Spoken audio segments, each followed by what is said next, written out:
Բարի երեկո, Ազատության ուղիղ եթերում լրատվական կենտրոնն է, դիտեք այս ծրագրում։ Դուք ինչի չեք դիմում, պարոն Սարգսյան, ինչի չեք դիմում։ Հանրապետություն կուսակցությունը Նիկոլ Փաշինյանի հորդորից հետո կենտրոնական ընտրական հանձնաժողով է դիմել ուժեղ Հայաստանի գրանցումը չեղարկելու հարցով։ ԿՀ-ն այսօր կքննի հարցը։ Քննչական գործողությունը կատարվում դուրս եկի։ Առավոտից քննչական գործողություններ էին ուժեղ Հայաստանի հետ կապվող Արմատ մեդիա լրատվամիջոցում։ Նաև ձերբակալվել են Հանրապետական կուսակցության իշխանության տարիների նախկին բարձրաստիճան պաշտոնյաներ։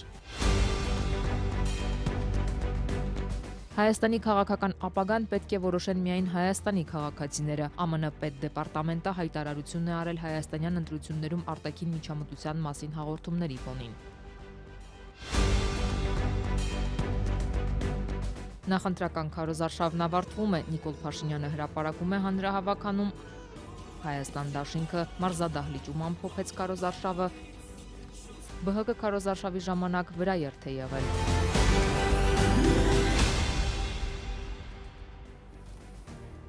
Ուղիղ եթերում վարչապետ Նիկոլ Փաշինյանի հորդորից մի քանի ժամ անց Հանրապետություն կուսակցությունը դիմեց կենտրոնական ընտրական հանձնաժողով գործարար Սամվել Կարապետյանի ուժեղ Հայաստանի գրանցումը չեղարկելու հարցով։ Կենտրոնական ընտրական հանձնաժողովը այսօր ուշ երեկոյան նիստ կգումարի այս հարցը քննելու համար։ Ինչ հիմքերով են Հանրապետություն կուսակցության ներկայացուցիչները դիմել ԿԸՀ։ Կոնկրետ պահանջում ենք, որպեսզի ընտրական հանձնաժողովը կենտրոնական անվավեր ճանաչի ուժեղ Հայաստան կուսակցությունների դաշինքի ընտրական ցուցակը գրանցելու մասին իր 03-05-26 թվականի համար 69 գիծ A որոշումը։ Երկրորդ կետով, եթե այնուամենայնիվ կենտրոնական ընտրական հանձնաժողովը գտնի, որ իր սեփական որոշմամբ այդ գրանցումը անվավեր ճանաչելու հիմքերը բավարար չեն, ապա մենք պահանջում ենք, որպեսզի կենտրոնական ընտրական հանձնաժողովը օգտվի ընտրական օրենսգրքով սահմանված իր իրավունքներից եւ նման պահանջով դիմի Հայաստանի Հանրապետության վարչական դատարան։ Դուք ինչու եք կարծում, որ ուժեղ Հայաստանի գրանցումը պետք է անվավեր ճանաչի։ Տեսեք, հիմքերը կարելի է մեղմ ասած չչունեն։ Արդեն որ երրորդ ամիսն է Հանրապետություն կուսակցության նախագահ Արամ Զավենի Սարգսյանը, հասարակական սեկտորի ներկայացուցիչները, հասարակական գործիչները բարձրաձայնում են տեղի ունեցող բազմաթիվ վատառողջ երևույթների մասին, որոնք կարող են էական ազդեցություն ունենալ ընտրությունների ելքի վրա եւ կարող են շեշտակիորեն փոխել ընտրությունների արդյունքը։ Խոսքը ինչի մասին։ Կոնկրետ արտաքին ազդեցության մասին, ֆինանսական թափանցիկության մասին, խոսույթ կա արտասահմանից Հայաստանի Հանրապետության քաղաքացիների վրա ճնշում գործադրելով Հայաստանի Հանրապետության տեղափոխելու մասին։ Հաստատները ենթադրյալ խախտումների մասին են, թե աբացուցված խախտումների մասին։ Արկա հայտնի խախտումների մասին։ Ում հայտնի։ Բոլորին։ Բոլորին։ Հանրության է։ Մենք էապես հենվել ենք Հայաստանի Հանրապետությունում արդեն բավական երկար տարիներ զարգացված հասարակական կազմակերպությունների կողմից հավատարմագրված դիտորդական առաքելության արդյունքում ձևավորված տեղեկատվական պաշարների վրա, որոնք եւ հրապարակվում են եւ ներկայացվում են հանրությանը եւ մեծապես նաև տեղեկատվության աղբյուր է հանդիսացել այդ կազմակերպությունների փաստահավաք առաքելությունը, որոնցից ամենաեականներից կնշեմ անկախ դիտորդը։ Նախորդին հանրայինի եթերում բանավեճի ժամանակ միտք հնչեց, որ մինչ այս ընտրակաշարքի վերաբերյալ հաղորդումների հրապարակված զայնագրությունների հիման վրա պետք է ուժեղ Հայաստանի մասնակցությունը ընտրություններին չեղարկվի, բայց Փաշինյանն ասաց իրենք այդ քայլին չեն դիմել, որպեսզի իրենց չմեղադրեն, թե վախենում են պարտությունից։ Վարչապետը հորդորեց, որ այդ հարցով զբաղվի Հանրապետություն կուսակցությունը կամ այլ կուսակցություններ։ Արամ Սարգսյանը նախ անմիջապես համաձայնեց, ապա բանավեճի կեսից միտքը փոխեց եւ տպավորություն էր, որ նրանք չեն դիմելու ԿՀ, բայց փաստորեն այսօր այնուամենայնիվ նա որոշել է դիմել կենտրոնական ընտրական հանձնաժողով։ Այս արդյոք սա չի ընկալվի որպես իշխանությանն աջակցություն։ առնվազն երկու կուսակցություն արտաքին քաղաքական խոսույթ են կիրառում, դա միանշանակ փաստ է, եւ այդ արտաքին քաղաքական խոսուրդ կիրառելը նույնչափ ազգային անվտանգության ռիսկեր էր ներկայացնում եւ այդ մասին մենք բազմաթիվ անգամներ զգուշացրել ենք պարոն վարչապետին, որ այդ կուսակցություններին չպիտի թույլատրել ընտրություններին մասնակցել։ Մենք քննարկել ենք, ես որոշել եմ, որ մենք չենք դիմելու այդ հարցով։ Դուք կարող եք դիմել ԿՀ, որովհետև երբ որ մենք դիմենք, այդ մարդիկ ասելու են, վախեցան ընտրությունները հաղթեն, պարտվեն, իրանց մրցակիցներին հանեն։ Դուք ինչի՞ չեք դիմում ԿՀ։ Պարոն Սիմոնյան, դուք ինչի՞ չեք, որովհետև դա կենտրոնական ընտրական հանձնաժողովի գործառույթ է։ Դուք, պարոն Սարգսյան, ինչի՞ չեք դիմում դուք եւ դուք որ ուժեղ Հայաստանի գրանցումը չեղարկեն, որ Ռոբերտ Քոչարյանի գրանցումը չեղարկեն, որ ԲՀԿ Զուգահեռ չեղավ, պարոն Սիմոնյան, դա ԿՀ-նալուծում ընտրությունների մասնակիցը կարող է դիմել։ Ես ձեզ կոչ եմ անում հրատապության կարգով հենց վաղը առավոտ դիմել, որ երկուսին մենք դա չենք անելու։ Դիմել եմ կենտրոնական ընտրական հանձնաժողովի նախագահին, նա ասել է, որ Հայաստանի Հանրապետության կենտրոնական ընտրական հանձնաժողովը նման լիազորություններ չունի, ինչպիսին ուներ Մոլդովայի կենտրոնական ընտրական հանձնաժողովը։ Պարոն Սարգսյան, գրավոր եք դիմել կենտրոնական ընտրական հանձնաժողով։ Ինչ կապ ունի։ Ոնց իրավական ընթացակարգ կա։ Վաղը կդիմեմ գրավոր։ Դուք չեք անհանգստանում, որ օրինակ ձեզ կարող են մեղադրել կամ կասկածել իշխանությանը օգնելու, խաղից հանելու իր գլխավոր մրցակցին, որովհետև երեք նաև հիշում ենք պարոն Սարգսյանը երկու ուժի մասին էր խոսում, որը ըստ նրա ազգային անվտանգության, այսպես սպառնալիք է համարում, երկրորդ ուժը որն էր եւ ինչու միայն ուժեղ Հայաստանը։ Ընդհակառակը մենք այսպես ասած տալիս ենք carte blanche եւ որպիսի պահանջենք ակտիվ գործողություններ հանրային իշխանությունը ստանձնած քաղաքական ուժից, որպիսի հանկարծ նաեւ այդ խոսույթը բան աջակցում եք, նույնն եք բան, ինչը Պարոն Սարգսյանը դեբատի ժամանակ ասեց երկու ուժ կա, այո, կա երկրորդ ուժն էլ, այո, Քոչարյանին ուժն էլ չպետք է մասնակցել այս ընտրության, դա ավելի շատ ոչ թե իրավական հարթությունում էլ, այլ բարոյական հարթությունում նկատի ունեինք, իսկ իրավական հարթությունում բոլոր հիմքերը կար այս ուժի համար դիմելու, ժամանակի նաև սղության պատճառով դիմել ենք այս ուժի համար։ Կարծում որ այս կերպաբար լեգիտիմացնում եք ընտրությունները եւ անհավասար մրցակցություն ստեղծում։ Ինչով Որտեղ թույլ չեք տալիս, որ կոնկրետ կուսակցությունը մասնակցի։ Ով է, մենք ենք թույլ տվել։ Չէ, դուք դիմում եք, որպեսզի թույլ չտա։ Որը դրսի ֆինանսավորմամբ եկել է Հայաստանում որոշումներ կայացնելու, այդ կուսակցությունը, այստեղ խնդիրը նրանում է, այստեղ խնդիրը իշխանության խնդիրն է, որովհետև բանը պետք է չհասներ այսօրվան, բանը չպետք է հասներ այս փուլին, այլ ամենասկզբից պետք է թույլ չտվածվեր այս ուժը մասնակցել, որովհետև դրսից տղա բերած, այս դեպքում ֆինանս բերած ու նաև ճակերտավոր ուժեղ տղա բերած ուժը Հայաստանի վրա իրավունք չպետք է ունենար Հայաստանում մասնակցելու ընտրությունների։ Իդեպ, առավոտից մի քանի ժամ քննչական գործողություններ էին ուժեղ Հայաստանի հետ կապվող Արմատ մեդիա լրատվամիջոցում։ Ըստ քննչական կոմիտեի խոսնակի գործը վերաբերում է բազմաթիվ անձանց նյութապես շահագրգռելուն եւ առանձնապես խոշոր չափերով փողերի լվացմանը, որով 2 օր առաջ կալանավորվել է ուժեղ Հայաստան դաշինքի թիմի առաջին դեմքերից Ալեքսան Ալեքսանյանը։ Քննիչները ըստ լրագրողների արգրավել են համակարգիչներն ու հեռախոսները, խոզարկությունն ու արգրավումը իրականացվել է առանց փաստաբանների։ Այստեղ քննչական գործողությունն է գնում, իրավունք չունեք դուք այստեղ։ Դուք իրավունք չունեք։ Ես դուրս եմ գալիս, հարգելիս։ Հարգելիս, դուք ինձ հետ այս տոնով չեք կարող խոսել։ Իրավապահներն այսօր ավելի քան 5 ժամ խուզարկեցին Արմատ մեդիայի խմբագրությունը, որի սեփականատերը ուժեղ Հայաստանի թիմի առանցքային անդամ կալանավորված անդամ Ալեքսան Ալեքսանյանն է։ Ընդդիմադիր լրատվամիջոցի խմբագիրների փոխանցմամբ ԱԱԾ-ի եւ քննչական կոմիտեի քննիչները առավոտից մուտք են գործել խմբագիրների եւ լրագրողների աշխատասենյակներ, արգրավել են հեռախոսներն ու համակարգիչները, մտել են սոցցանցերի իրենց աշխատանքային էջեր, թույլ չեն տվել անգամ զանգահարել փաստաբաններին եւ նրանց բացակայությամբ էլ սկսել են խուզարկությունը։ Ուշագրավը գիտեք որն էր, որ դատարանի որոշում էին ինձ ներկայացրել, որտեղ գրված էր, որ Արմատ մեդիայի խմբագրությունում իրենք փնտրում են հավաքներին մասնակցելու, նյութապես շահագրգռելու կոչին վերաբերող բաներ, աշխատակիցների աշխատավարձերին վերաբերող բաներ, Հավաքներին մասնակցելու երթուղիների վերաբերյալ կրիչներ եւ տվյալներ։ Այո, Առաջի բանը դա են արել, մի անգամից մտել են համակարգչում մեր սոցցանցի էջեր եւ ինչ ներուշագրա, որ իրենք իրենց հետ բերած կրիչը միացրել են մեր աշխատանքային համակարգչին եւ օրինակ մենք չգիտենք իրենք բերած կրիչի վրա ինչ ինֆորմացիա կար, որը գուցե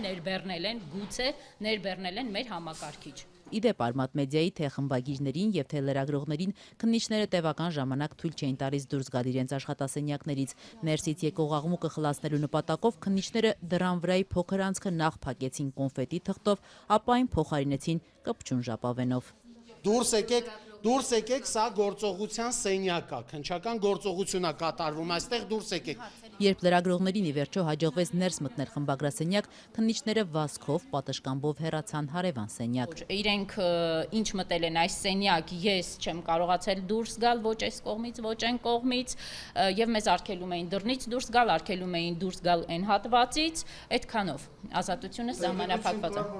Քննչական կոմիտեից ազատությանը փոխանցեցին, որ Արմատ մեդիայում այսօրվա խոզարկությունը Ուժեղ Հայաստան կուսակցության անդամ Ալեքսան Ալեքսանյանի քրեական վարույթի շրջանակներում է։ Ուժեղ Հայաստանի առանցքային դեմքերից Ալեքսան Ալեքսանյանը օրերս 2 ամսով կալանավորվեց հավաքին մասնակցելու նպատակով մարդկանց նյութապես շահագրգռելու եւ առանձնապես խոշոր չափերով փողերի լվացման համար։ Լրատվամիջոցի պնդմամբ մինչդեռ իրավապահները կաթվածահար են արել իրենց աշխատանքը քաղաքական դրդապատճառներով։ Սա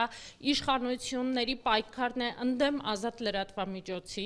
ազատ խոսքի եւ սա պետք է միջազգային հանրությունը կոնկրետ արձագանքի։ Սա այն նախադեպն է, որը հաջորդեց երեկվա մեծ բանավեճին եւ այս ստացվում է այնպես, որ մեծ բանավեճից հետո որտեղ Նիկոլ Փաշինյանը հստակ պարտվեց իր խոսքով, այսօր արդեն հարձակում գործեց լրատվամիջոցի եւ ազատ խոսքի դեմ։ Սա միայն քաղաքական է։ Ավելի ուշ արդեն Արմատ մեդիա ժամանեցին ոստիկանները, թերևս հսկելու խմբագրության աշխատասենյակի մուտքն ու ելքը։ Նրանք հրաժարվեցին ասել, թե ում կանչով են եկել։ Փաստաբան Լիաննա Գասպարյանը լրագրողների հետ զրույցում պնդեց, խմբագրության խուզարկությունն ուղեկցվել է բազմաթիվ ապօրինություններով, ինչը բողոքարկելու են։ Նաև որոշում կար, որ դռները կնիք են, որպեսզի անձինք ներս չմտնեն իրենց աշխատասենյակ։ Այդ կերպ հարգելիներս փորձում են ամեն կերպ խոչընդոտել նաև ձեր գործընկերոջ Արմատ մեդիայի գործունեությունը։ Ընտրություններում իշխող ՔՊ-ի գլխավոր մրցակից միլիարդատեր գործարար Սամվել Կարապետյանի առաջնորդած Ուժեղ Հայաստանի դեմ մի քանի տասնյակ քրեական գործեր են հարուցվել ընտրակաշառքի եւ հավաքներին մասնակցելու նպատակով մարդկանց նյութապես շահագրգռելու հոդվածներով։ Այսօր առավոտից տարբեր մեղադրանքներով ակտիվ ձերբակալություններ են երրորդ նախագահ Սերժ Սարգսյանի իշխանության ժամանակ բարձր պաշտոններ զբաղեցրածների շրջանակներում։ Այս ընտրություններին հանրապետական կուսակցությունը չի մասնակցում, բայց վարչապետ Նիկոլ Փաշինյանը բազմիցս պնդել է, թե հանրապետականը հանդես է գալիս Ուժեղ Հայաստանի թիմում։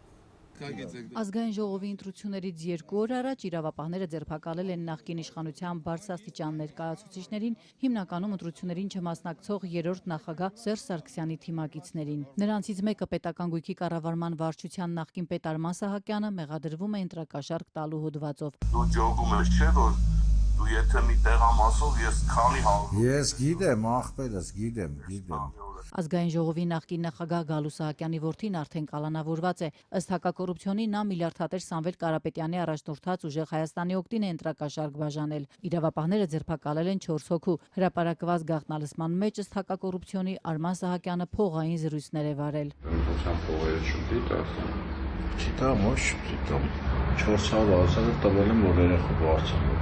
Երրորդ նախագահ Սերժ Սարգսյանի թիմակիցները հերքում են իրենց կուսակիցներին ուղղված մեղադրանքները։ Բնականաբար նաև այս նախընտրական ողջ գործընթացի տրամաբանության մեջ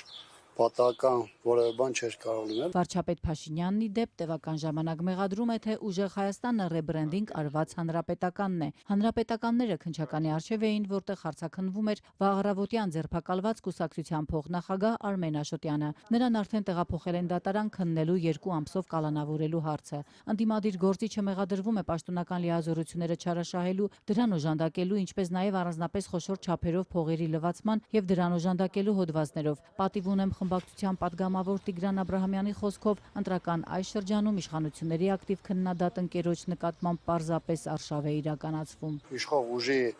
ղեկավարը, որը ունի վարչապետի կարգավիճակ, այլ որ եթերներով, գրառումներով, հայտարարություններով ուղղորդում է իրավապահ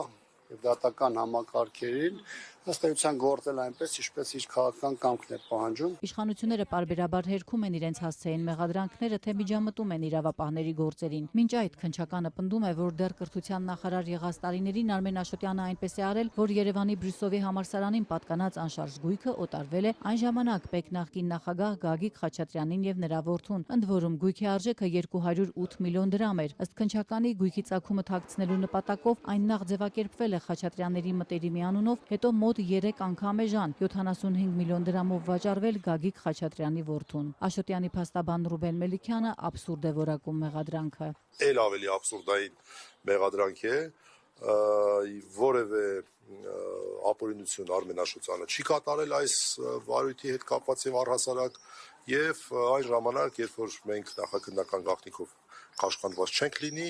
շատ ավելի դետալացված կխոսենք։ Իրավապահներն այսօր հաղորդեցին նաև Սերժ Սարգսյանի իշխանության օրոք տրանսպորտի եւ կապի նախարարի, ապա Երևանի քաղաքապետի պաշտոնը զբաղեցրած Գագիկ Բեգլարյանի ձերբակալության մասին։ Նախկին պաշտոնյան մեղադրվում է պաշտոնական լիազորությունների չարաշահման եւ առանձնապես խոշոր չափերի փողերի լվացման մեջ, թե կոնկրետ ինչ դրվագի մասին է խոսքը, հակակոռուպցիոնը չի մանրամասնում։ Ինձանից տեղափոխություն չկա։ Մինչև մեծ չկա։ Այսօր քննչականը հրապարակեց մի գաղտնալսում, որտեղ ըստ իրավապահների հոկտեմբերից բանտում պահվող Գյումրու քաղաքապետ Վարդան Ղուկասյանն այլ անձանց հետ իշխանության յուրացում է նախապատրաստել, բայց իր կամքից անկախ հանցագործությունն ավարտին չի հասցրել։ Իրավապահները չեն մանրամասնում, թե ինչ հանգամանքներում են արվել այդ ձայնագրությունները։ Ղուկասյանին դեռ մեղադրանք առաջադրված չէ։ Փաստաբան Զարուհի Փոստանջյանը հերքում է, թե դա Ղուկասյանի ձայնն է։ Հարցնում է, ով է գաղտնալսել, ինչ իրավունքով։ Ղուկասյանն ամիսներ շարունակ կալանավորված է։ Ոչ, դա նման չէ Վարդան Ղուկասյանի ձայնին։ Այդ հաղորդագրությունից էլ բարձ չէ, թե դա ինչ ձայնագրություն է։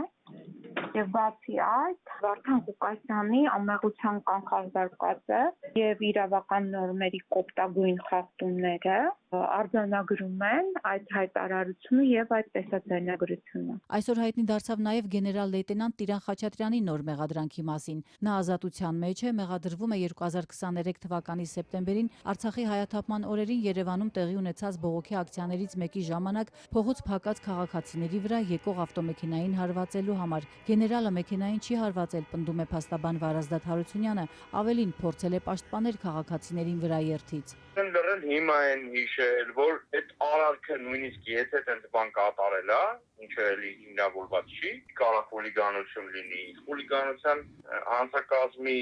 բովանդակությունը լրիվ այլ է։ Խուլիգանություն կատարողը հարության նկատմամբ առհանրական վերաբերմունք է հանդգծում, ոչ թե հակառակը հարությանը պաշտպանում է հակաօրինական արարքի։ Այս արարքը իրավապահները որակել են խուլիգանություն եւ տուժող են ճանաչել ավտոմեքենայի վարորդին։ Մենք տեսնում ենք ԿՊԱ-ականների կողմից խուլիգանության ակնհայտ դեպքեր, խուլիգանության բռնության, որին չի հաջորդում որևէ քրեադատավարական հարկադրանքի միջոց։ Դեռ տարիներ առաջ հարուցված վարույթն ինչու հենց հիմա ակտիվացրեցին։ Փաստաբանն այս նոր մեղադրանքը պայմանավորում է ընտրական գործընթացով։ Հայաստանի քաղաքական ապագան պետք է որոշեն միայն Հայաստանի քաղաքացիները։ Պատասխանելով հունիսի 7-ի ընտրություններում արտաքին միջամտության մասին հաղորդումների եւ ամերիկացի օրենսդիրների նախազգուշացումների մասին ազատության հարցերին հայտարարել է Պետդեպարտամենտը։ Պետդեպը նաեւ նշել է, որ Միացյալ Նահանգները սատարում է Հայաստանի ինքնիշխանությանը, տարածքային ամբողջականությանը եւ անկախությանը, ներառյալ Հայաստանի իր արտաքին քաղաքականությունը եւ հարաբերությունները որոշելու իրավունքը։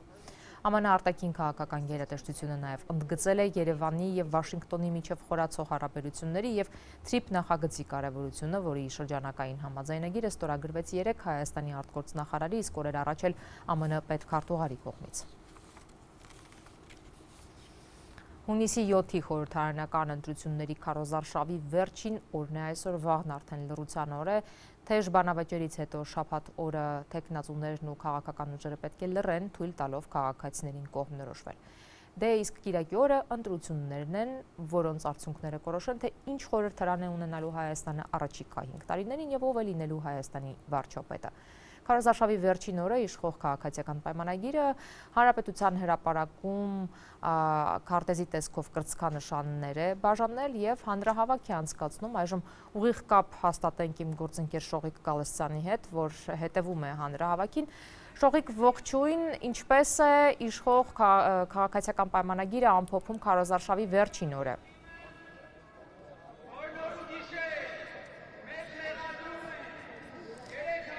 Բարի երեկո Տաթև, բարի երեկո հարգելի հեռուստադիտողներ, արդեն մոտ 20 րոպե է մեկնարկել է քաղաքացիական պայմանագրի ամփոփիչ հանրահավաքը,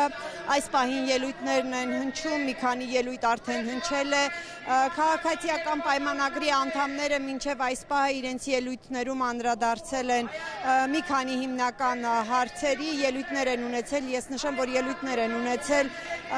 քաղաքացիական պայմանագրի վարչության անդամներ Տիգրան Ավինյանը, Ալեն Սիմոնյանը, ելույթ է ունենում այս պահին քաղաքացիական պայմանագիր խմբակցության ղեկավար Հայկ Կոնջորյանը եւ գրեթե բոլոր ելույթներում հիմնականում կոչ է արվում քաղաքացիներին տեր կանգնել, ինչպես իրենք են պնդում իրենց հաստատած խաղաղությանը եւ թույլ չտալ, որ այդ խաղաղությանը ինչ որ վտանգ սպառնա։ Պարբերաբար հարթակից քաղաքացիներին առաջարկում են վանկարկել վարչապետի անունը, կրկնել, որ այդ մեջբերումը Նիկոլ վարչապետ վանկարկումներն են ակնկալում լսել։ Ես նշեմ, որ հանրահավաքի հիմնական հատվածը դեռ առջևում է, իսկ մինչև այս արդեն ասացի մի քանի ելույթներ են հնչել քաղաքացիների մուտքը, նաև նշեմ, որ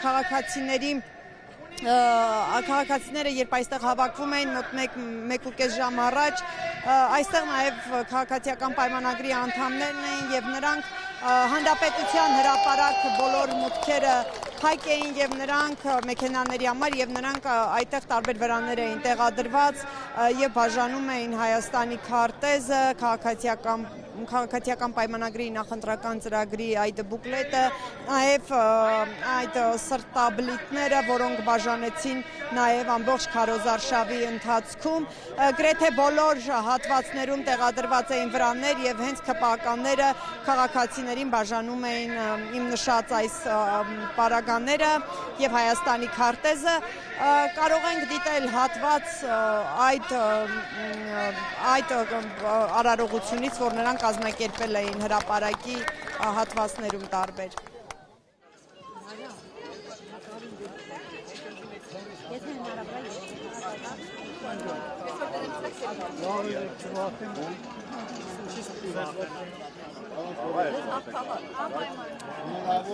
Շնորհակալություն մեր փոշակը բարձրացնելու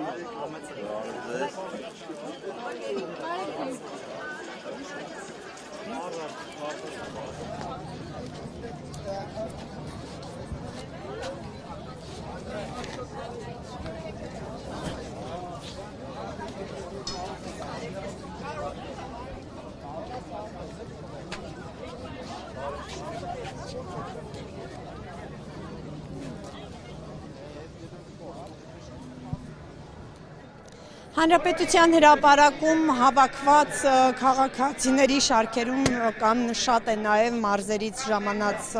քաղաքացիները, նրանք պլակատներով են այստեղ Գյումրիից, Արարատի մարզից, հենց իրենք են ներկայանում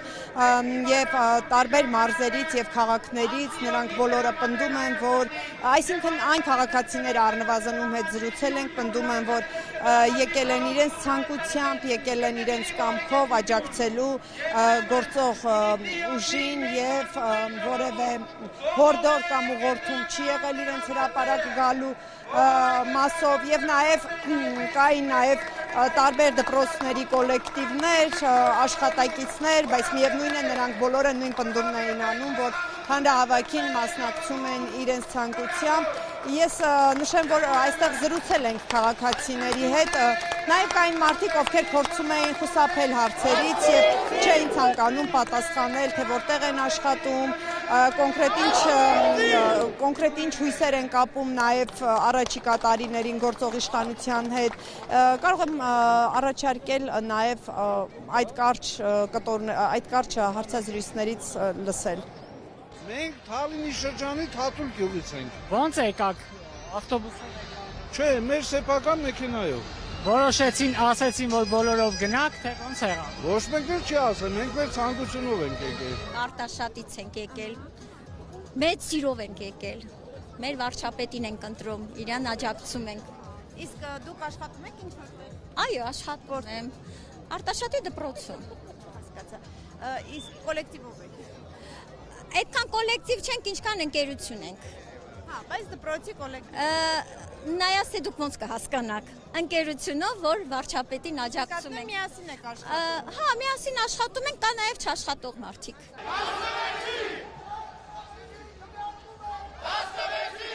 Իմ անձնական ցանկությամբ սրտի հրաբուխից եկել։ Իսկ ինչպես եք հասնել այստեղ։ Մարդը եթե ցանկությունն ունենա հասնելու, Մոսկվա էլ կհասնի ոդկով։ Մենք Արտաշատ դվինից ենք եկել։ Մենք 18 թվից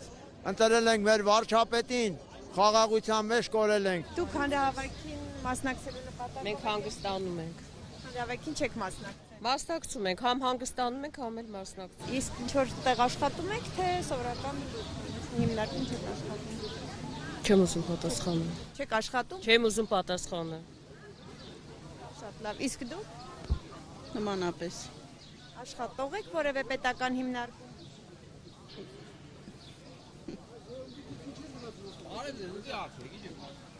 Դուք Չեմ հրաժարվում եմ պատասխանելուց։ Մասնակցենք, բայց կացեք։ Ինչու։ Լավ էլի քուրելի, ինչ եք ուզում մեր։ Թողեք կոմրեն։ Խախատվոյն եք։ Հանրահավաքը Տաթև այս պահին շարունակվում է, արդեն ելույթ է ունենում քաղաքացիական պայմանագրի նախընտրական շտաբի պետ Արայիկ Հարությունյանը, առջևում կարծում եմ էլի ելույթներ կլինեն եւ հանրահավաքը ըստ էության ինչպես սովորաբար եղավ անցնող 28 օրերի ընթացքում, այսօր եւս կամփոփի քաղաքացիական պայմանագրի կուսակցության վարչապետի տեխնացու Նիկոլ Փաշինյանը եւ արդեն թե ինչ հայտարարություններ կհնչեն նրա ելույթում կարող եք հետևել մեր մյուս հարթակներին եւ տեղեկանալ մանրամասներին։ Տաթև Շնորհակալություն Շողիկ, Շողիկ Գալստյանն է հետևում Հանրապետության հրապարակում քաղաքացիական պայմանագրի վերջին հանրահավաքին քարոզ Արշավային օրվա։ Մենք շարունակենք թողարկումը։ Հայաստան դաշինքը ամփոփել է քարոզ Արշավը Դինամո մարզադահլիճում հավաքով։ Դաշինքի առաջնորդ Ռոբերտ Քոչարյանը նաև 1-2 հարցի է պատասխանել։ Միասին! Միասին! Այսօր ես իմ խոսքը ուզում եմ ուղղել մեր այն հայրենակիցներին, ովքեր մեզ չեն սիրում, մեզ չեն ընդունում եւ չեն պատրաստվում քվեարկել մեզ համար։ Հայաստան դաշինքի նախընտրական ամփոփիչ հավաքում իրենց չսիրողներին ու չընտրողներին էլ հիշեցին։ Պատգամավորի տեխնացուներից կրտսեր Քոչարյանը դիմեց նախկին իշխանության տարիներից դժգոհ մարդկանց, որ այդ սխալներից հիասթափված իշխանության բերեցին Փաշինյանին։ Սիրելի հայրենակից, հասկանալով քեզ, կիսելով քո արդարացի զայրույթը, այնուամենայնիվ խնդրում եմ։ Մի թող որ 30 տարվա, 20 տարվա, 10 տարի առաջվա որևէ սխալ պատճառ դառնա, որ դու այսօր ընտրես Արցախը հանձնողին, եկեղեցու դեմ հարձակվողին, հազարավոր զոհերի մեղավոր Ալիևի մարզպետ Նիկոլին։ Խնդրում եմ։ Իսկ այդ սխալներից ինչ դասեր է քաղել Հայաստան դաշինքի առաջնորդ Ռոբերտ Քոչարյանը, ում կառավարման տարիներին էլ թիրախավորվել են քաղաքական հակառակորդները, բանտերում են հայտնվել, անարդարությունների դեմ պայքարողներին չեն հանդուրժել։ Նույնը չի լինելու, եթե Ռոբերտ Քոչարյանը նորից իշխանության գա։ Մենք էլ ենք փոխվել։ Երկրորդ այն ժամանակ ես ազգային ազատագրական պայքարից եկա իշխանություն։ Այսպիսի process-ներով չեմ անցել, ընդդիմադիր չեմ եղել։ Այսպես մյուս անկյանտակ process-ները չեմ տեսել։ Մինչև Հայաստանը կառավարելը Արցախում էր ադրբեջանցիների դեմ պայքարում ու այլախոհների դեմ ճնշումները իր համար ակնհայտ են դարձել, հատկապես ընդդիմադիր գործչի տեսանկյունից, ասաց Ռոբերտ Քոչարյանը, որ խոստանում է ժողովրդավար դառնալ։ Ղարաբաղյան շարժում էր, այնտեղ մենք պայքարում ենք եւ Ադրբեջանի դեմ, սովետի ժամանակ եւ սովետական զորքերի, այսպես վերահսկողության տակ էր այդ ամեն ինչը բանանում եւ ըստ էության Հիմա, այսպես ասենք, նաև ընդդիմադիրի աչքով այս ամեն ինչ տեսա եւ սա նոր փորձ է, հետաքրքիր փորձ է եւ չի կարող ազդեցություն չունենալ իմ աշխատանքի ոճի վրա։ Դուք չես գում շփումների առումով, մարդկանց լսելու առումով եւ այլն։ Ըստ մի հարցա դու երբ Լավ։ Եվ ժողովրդավար։ Բայց դուք այսօրվա ռեժիմը ժողովրդավար եք համարում 500 հոգուց ավել կալանավորված, ձերբակալված եւ այլն, իհարկե ավելի։ Ժողովրդավարություն խոստացող Ռոբերտ Քոչարյանն ինչպես է գնահատում իրենց շանսերն այս ընտրություններում, հաջողվել է մարդկանց համոզել, որ ավելի հանդուրժող կլինեն։ Հայաստան դաշինքի առաջնորդը, որ նախորդ ընտրություններում խոստանում էր հաղթել, այս անգամ ավելի զգուշավոր է։ Չեմ ուզում դրա մեջ մտնել, ես կարծում եմ ընդդիմությունը ունի մեծ շանս հավաքական, այսպես ասենք, ձայներով հաղթել այս շանսը։ Նախընտրական արշավի վերջին հանդիպմանն էլ Հայաստան դաշինքի առաջնորդն ու թիմակիցները շեշտում էին։ Սա ճակատագրական ընտրություն է։ Մարդկանց կոչ էին անում ընտրատեղամասեր հասնել ու որոշել։ Մենք պաշտպանում ենք, թե դավաճանում ենք մեր պատմությանը, մեր ինքնությանը, մեր արժեքային համակարգին։ Պաշտպանում ենք։ Մենք պահպանում ենք մեր ինքնիշխանությունը, թե մենք դառնալու ենք թուրքական աշխարհի կցորդ եւ կատարելու ենք իրենց կամքը։ Ոչ ենք ասում դրան։ Եթե դուք չեք գնում ընտրության, չեք մասնակցում ընտրությունների, դա ձեր փոխարեն անում է այս երկրում փոքրամասնություն կազմող արժեհամակարգը ու դրանով որոշում է մեր բոլորի ապագան։ Վարչապետ Փաշինյանը Ռոբերտ Քոչարյանին որակում է պատերազմի կուսակցություն, իշխանության համար պայքարող դաշինքի երկրորդ թեկնածուն։ Աննա Գրիգորյանը այսօր էլ շեշտեց, բանակ ուղարկելու որդի ունի ու ինքն ամենից շատն է խաղաղություն ուզում։ Որ ես էլ որպես մայր ամենաշատը խաղաղություն եւ անվտանգություն եմ ուզում։ Եվ մենք դրան հասնելու ենք։ Իրական խաղաղություն լինելու է եւ մենք դա բերելու ենք։ Իշխանության հիմնական մրցակիցներից Ռոբերտ Քոչարյանի առաջնորդած դաշինքը միակն էր, որ նախընտրական պայքարն ավարտեց առանց երկիշների։ Դաշնակցական Քրիստինե Վարդանյանը տեղում համակիրներին բեմ հրավիրեց ու Քոչարի պարեցին։ Բեմ բարձրացեք։ Ես ուզում եմ մենք միասին ցույց տանք, ինչ է այդ հայկականությունը, ինչն ենք ուզում տենց պահել, պահպանել, զարգացնել։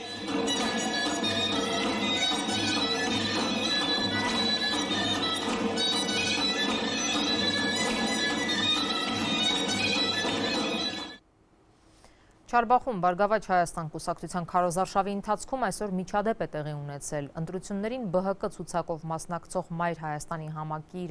համակիրները պնդում են, որ իրենց թիմակիցներին իշխանության համակիրները վրաերթի են ենթարկել։ Այդ վերջում, որ աղջիկները, երիտասարդ աղջիկները բուկլետ են բաժանել, վարորդներից մեկը այդ սպիտակ գազելի վարորդը չի վերցրել եւ վիրավորել է հայհոյախառն արտահայտություններով։ Երբ որ արդեն ձայները եկավ մեզ, այդ նույնիսկ մի հատ էլ, եթե չեմ սխալվում, ըստ խոսակցությունների գիտեմ, Range Rover մագնիշի մեքենա է եղել, որի վարորդը ընդդիմադիր հայացքների տեր է եղել եւ վերցրել է այդ բանը բուկլետը մերոնց, բայց տեսնելով, որ հաջորդ վարորդի հետ ինչ-որ կոնֆլիկտային իրավիճակ է, իջել է մեքենայից, ասել է թող որ շարունակեն, որտեղ ինքը կանգնել էր մեքենայով, ասում է, ու չէր թողել, որ մենք շարունակենք։ Ես մինչև ես եւ մնացած ովքեր առաջ ենք արագ եկանք այս կողմ, որ հասկանանք ինչ նախնդիրը, ու արդեն տեսանք այդ պահը, նույնիսկ պատկերացրեք ինքը արագությամբ կայծակի մեքենայի տակ գցեց այդ մարդկանց, որ չհասցրինք ոչ նկարել, ոչ բանել, բայց ավելի շատ տուժեց այն վարորդը,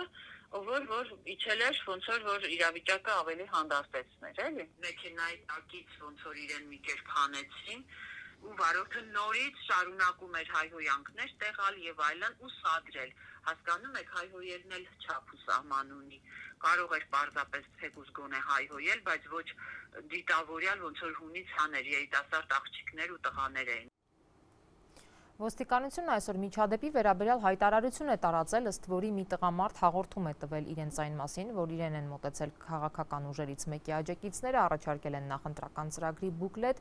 ինքը հրաժարվել է վերցնել, ինչից հետո սկսվել է վիճաբանություն եւ նրան հարվածներ են հասցրել։ Նա մեքենայով փորձել է դիմել փախուստի,